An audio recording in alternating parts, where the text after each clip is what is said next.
Je suis vraiment en chemin ici, dans un lieu en fait, qui me donne cette liberté-là. Et donc oui, je pense qu'on peut l'appeler le bonheur. Ouais. Et je me sens tellement en fait moi, et du coup être moi, c'est être heureuse et épanouie. L'important c'est de choisir ce qu'on veut faire et en fait une fois qu'on choisit ce qu'on fait et qu'on l'assume et que c'est vraiment ce qui nous parle en nous, là on peut être heureux. Vraiment l'adéquation entre ce à quoi tu aspires et ce que tu es en train de faire, quoi. C'est ça pour moi le bonheur.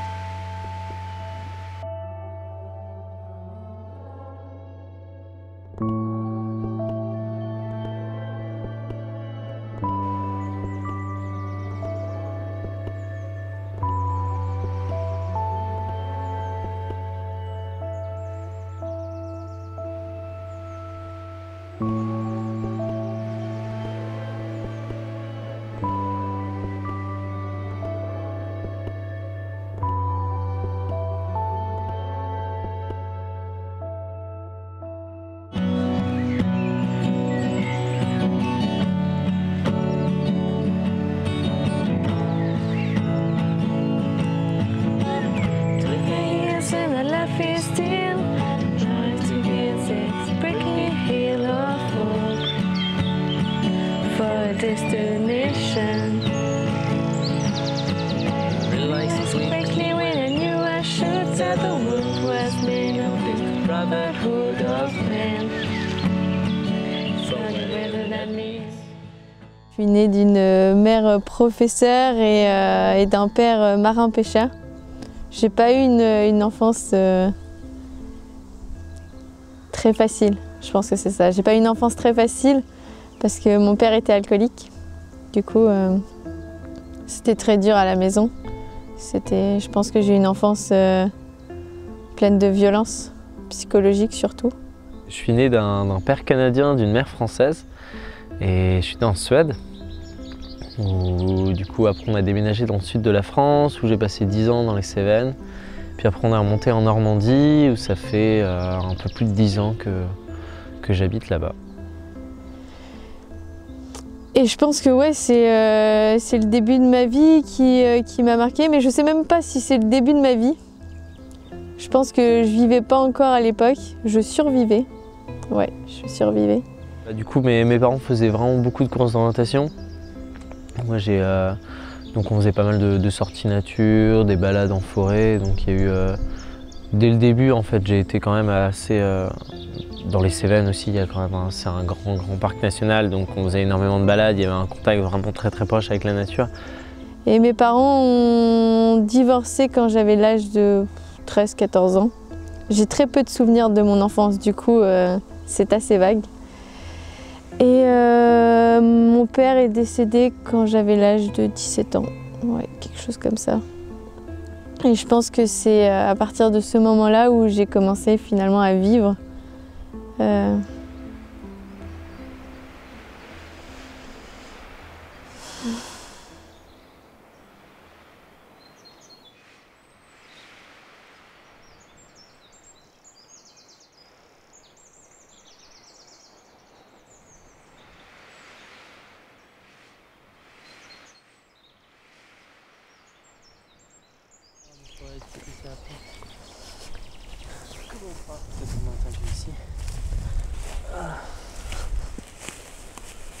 Ouais, non.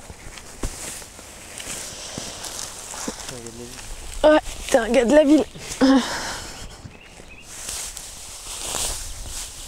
Et en dessous ici, c'était quoi? C'était la terre... Tu sais, non, c'est les modes qu'ils ont mis là, ouais.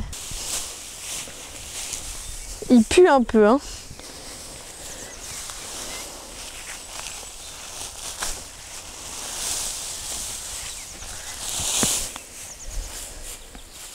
Là, je pensais mettre des courgettes. T'en penses quoi? Hein? Ouais, carrément. Mais ouais. Quoi? Ça va être assez riche pour...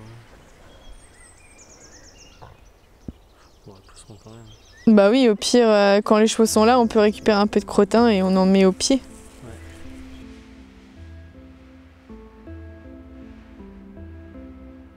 Et je suis rentré en école d'infirmier, j'ai fait 2 ans. Et c'est vrai que j'avais une image un peu idéalisée, je pense, du métier d'infirmier avant avant de commencer mes études, vraiment qui représentait pour moi le métier le plus humain, le plus ouvert par rapport à ça, vraiment qui représentait pour moi le don de soi vraiment. Je suis allée en droit après le lycée. Alors je voulais faire du droit depuis que j'étais au collège, c'était genre une évidence pour moi. Et du coup, grosse claque en stage, en se rendant compte que en fait, c'était pas aussi beau que ça en avait l'air, qu'il y avait des contraintes énormes qui faisaient que qu'on ne pouvait pas appliquer vraiment nos valeurs comme on aurait aimé souhaiter le faire. Mais j'ai fait un stage donc, de fin d'études pendant 2 mois chez un avocat d'affaires. Et j'ai fait mon second burn-out. Et je me dis non mais là c'est pas du tout fait pour moi, je les voyais franchement tous malheureux, crouler sous le travail. Je me dis mais moi j'ai pas envie d'être dans un bureau, j'ai envie d'être dans la nature. Donc j'ai décidé d'arrêter à la fin de ma 2e année, c'est à ce moment-là aussi où j'ai rencontré Lynn. J'avais un ami en droit qui était au scout et il m'a dit sur un week-end bah tiens viens découvrir le scout. Moi je fais tu sais quoi les scouts, je crois que ça n'existait même plus. Et du coup je suis allée sur un week-end et j'ai enchaîné 5 ans de scout quoi. Je suis même finalement jamais sortie des scouts. J'avais à peu près 11 ans quand j'ai rejoint les scouts. Et donc là justement, c'était vraiment un gros déclic par rapport à plein de choses, notamment par rapport à mon rapport à l'écologie, parce que là c'était vachement plus mettre en pratique, faire des actions en fait dans la nature, s'inclure un peu plus dans cette nature-là. Et c'est là, je crois que je me rappelais les scouts, mais en fait, si, les scouts, c'était toute la vie, en fait. Et pas juste un camp ou un week-end.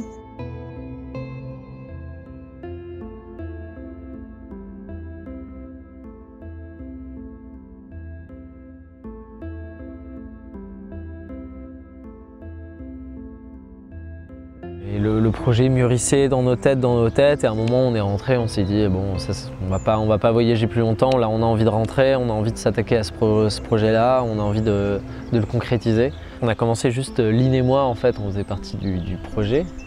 C'était un peu léger pour faire un éco-village, et on avait vraiment cette volonté de créer le collectif avant de trouver un lieu, avant de s'installer, pour pas que ça devienne trop l'éco-village de David et Lynn, et donc que ce soit après beaucoup plus difficile pour intégrer des personnes.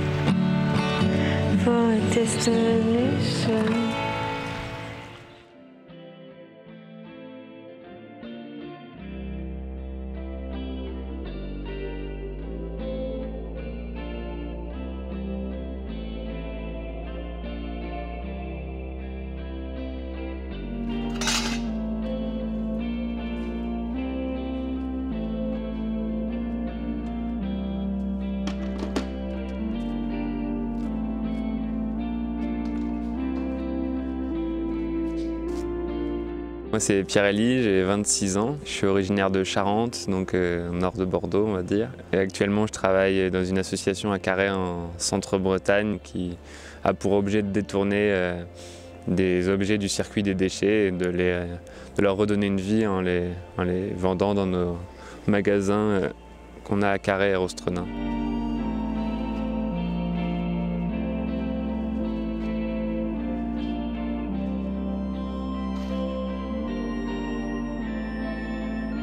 Je m'appelle Anouk, j'ai 22 ans. Je suis en alternance, donc j'étudie à Rennes en licence pro coordination de projet. Et je travaille à Tirecup, c'est une ressourcerie à Carhaix, où ma mission c'est de développer une antenne ambulante en milieu rural. Et en fait, ils cherchaient aussi quelqu'un, un responsable de magasin en septembre au moment où j'arrivais. Et du coup, j'ai postulé et ayant une formation dans le secteur de l'économie sociale et solidaire, ça a aidé pour être pris et donc on s'est retrouvés collègues au bout d'une semaine ici. Et moi ça me plaît énormément de travailler là-bas. Ce qui est intéressant c'est qu'on voit les mêmes personnes, on a les mêmes collègues et puis c'est quand même une bonne ambiance. Mais bon des fois là vu que je suis en études je dois faire des dossiers sur Tirecup et donc lui ce qui est bien c'est qu'il peut m'aider mais des fois ça fait qu'on décroche pas et ça c'est un peu fatigant quoi. Donc j'ai hâte d'être quand même l'année prochaine où je devrais pas faire des choses sur Tirecup après le boulot et ça sera plus reposant pour nous deux.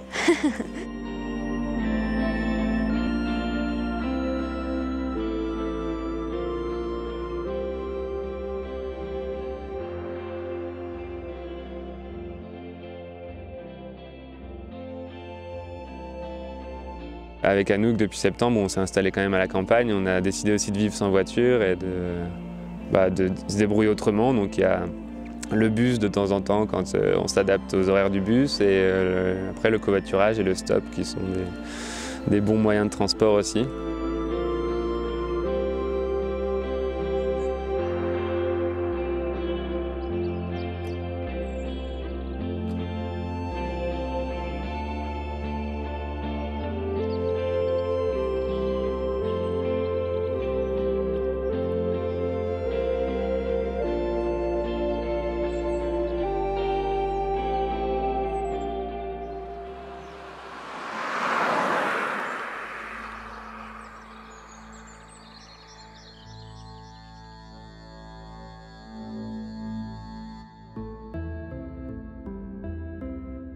Je suis engagée depuis longtemps, je sais pas trop. Enfin, je saurais pas trop remonter exactement le temps. Enfin, de où exactement ça a commencé, j'ai l'impression un peu que ça fait depuis toujours que ça m'intéresse. Donc j'ai grandi avec 3 frères et sœurs, donc on était 4 et on était à la campagne aussi. Et puis à un moment, j'ai vu un documentaire sur le fait qu'il y avait certains animaux en danger, genre les baleines et tout. Et je me disais, mais enfin, c'est pas possible. Comme pour moi, c'est les adultes qui avaient le pouvoir, et ben, je trouvais ça complètement absurde qu'ils le sachent et en plus qu'ils fassent des films dessus et qu'ils fassent rien. Du coup, le monde adulte me paraissait hyper absurde, quoi, vraiment. Et je me disais, mais c'est fou, moi j'aimerais bien faire plein de trucs là, mais j'ai 7 ans, je sais pas quoi faire. On a été habitués, éduqués à être plus dehors que devant un écran notamment, et mes parents ils tenaient pas mal à ça. Donc ça nous a habitués, je pense, à aimer les grands espaces et le bruit du vent et tout ça. J'avais dit à mon père, je me souviens, je devais avoir 8 ou 9 ans, et je lui avais dit non mais tu sais papa, quand je pourrais faire quelque chose, je le ferai et tout. J'avais dit à ma mère, non mais tu sais, en fait on a qu'à se rassembler avec plein de gens pour faire une action, pour donner envie aux gens de sauver les baleines. C'était mon délire un peu. Et ma mère, elle me dit, bah oui, ça existe, ça s'appelle une association. Après le bac, j'ai commencé mes études à Bordeaux, en langue étrangère appliquée, anglais-italien.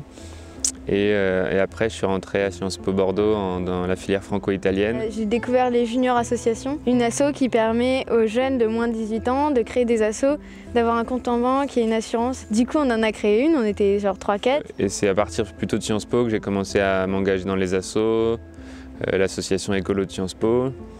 Et après, à partir de Turin aussi, un peu plus large, des associations multiculturelles, mais après quand même globalement de tourner autour de l'écologie. Et puis on a un peu grandi, et quand on est arrivé en 3e, seconde, on s'est dit mais en fait tout cet argent là qu'on récolte, on pourrait peut-être nous-mêmes faire des trucs. Et puis après c'était aussi le côté militant d'actions un petit peu plus concrètes, de recouvrage de panneaux publicitaires avec des slogans anti-pub, enfin ce genre de choses. Je pense que ça m'a plus formé que Sciences Po à ce que j'allais être plus tard, quoi. Et comme on était en lycée cinéma avec une autre copine, on a fait un documentaire sur les jeunes, leur vision du monde, de l'avenir, de l'école. Enfin, du coup, en fait, on a complètement élargi le truc tellement ça nous intéressait. Mais en parallèle de ça, des Échos de la Terre, on a fait pas mal d'actions autres, mais moi j'étais pas mal engagée du coup en parallèle dans le lycée, où j'ai créé la maison des lycéens avec d'autres copines. C'est ce qui m'a fait dire que je voulais pas habiter en ville déjà et que je voulais pas chercher à avoir une carrière toute tracée qui me fasse rester dans un bureau toute la journée, quoi.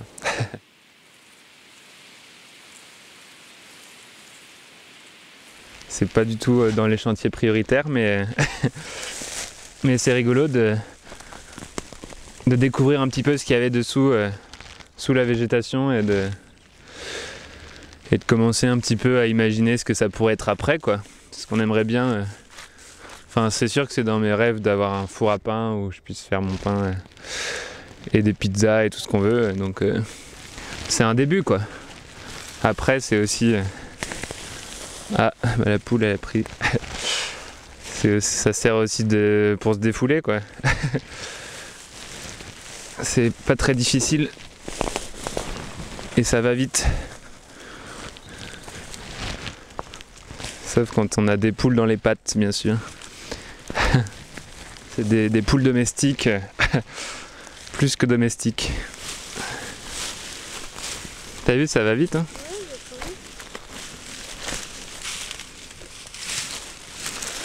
Et visiblement, elle trouve plein de trucs à manger. Bah moi, j'en vois pas tant que ça, mais bon, je suis pas une poule, mais... Des fois, j'en vois, je lui donne, bon...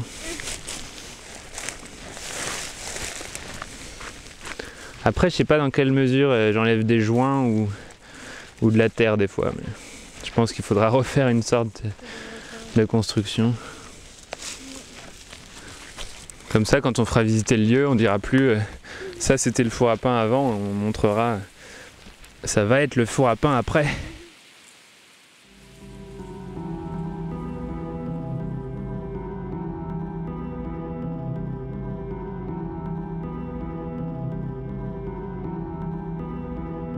À ce moment-là où on avait fait la gratuiterie et où la maison des lycéens était à fond, quand j'étais en milieu de la terme, là, il y a Mathias, il est décédé subitement, et il avait 35 ans, donc juste pas de raison de décéder.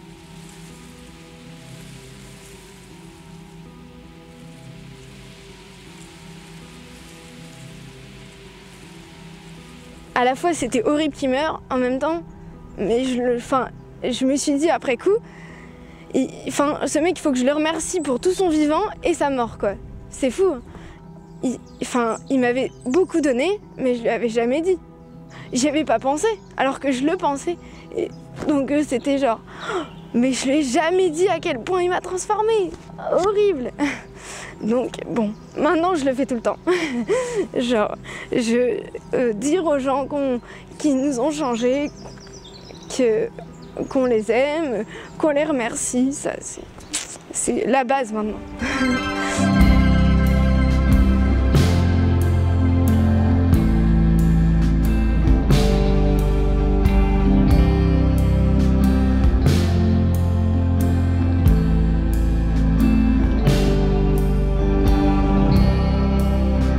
Impact direct, explosion mort de l'adversaire.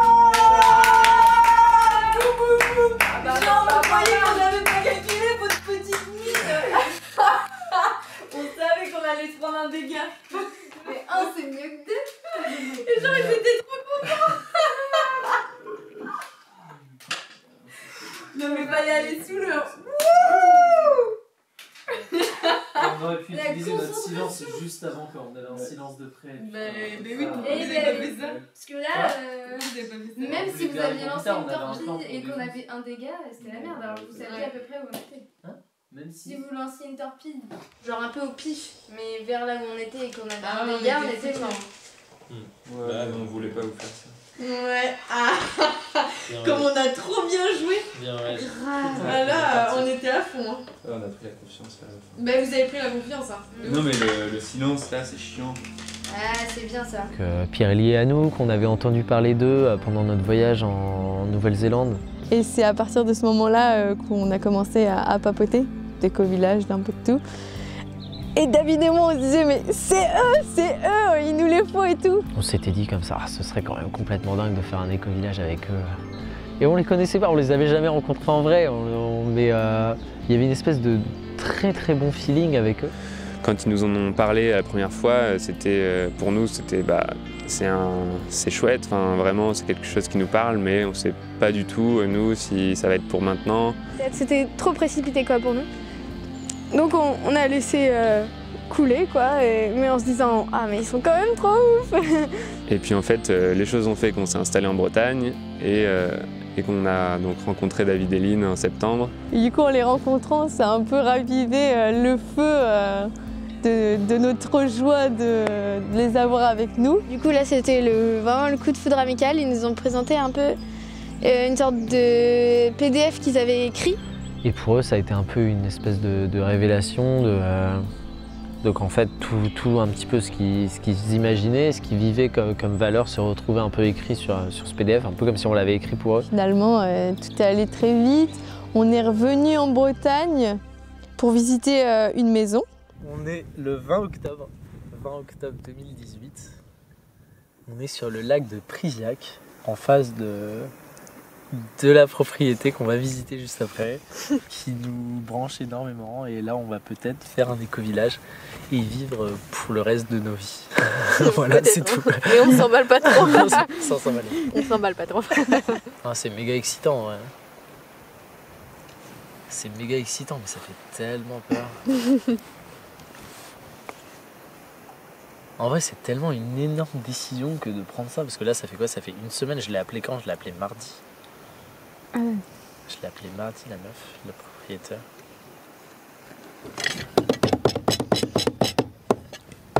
Par contre, je suis méga forte pour me projeter.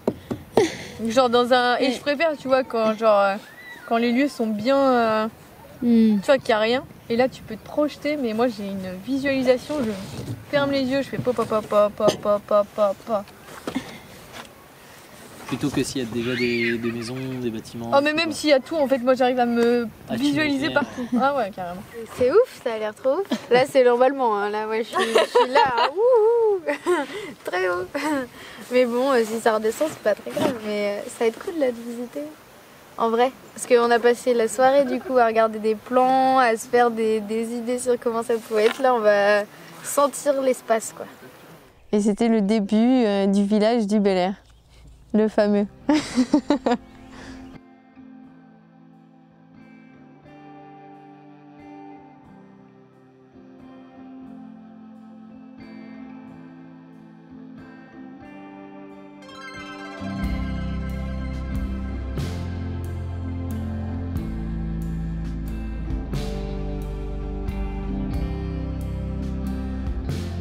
Dès le départ, quand ils m'ont présenté le projet, j'ai pressenti chez eux une véritable volonté de faire quelque chose d'intéressant.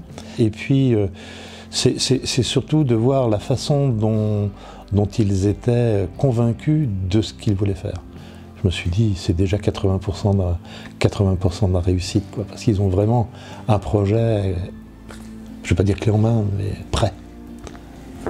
Quoi. Ils ont des objectifs, ils ont un projet d'investissement pluriannuel qui est hyper intéressant. Quoi. Quand on voit tout ce qu'ils ont projeté d'ici 10 ans, c'est extraordinaire. Quoi. Un milieu qui va revivre.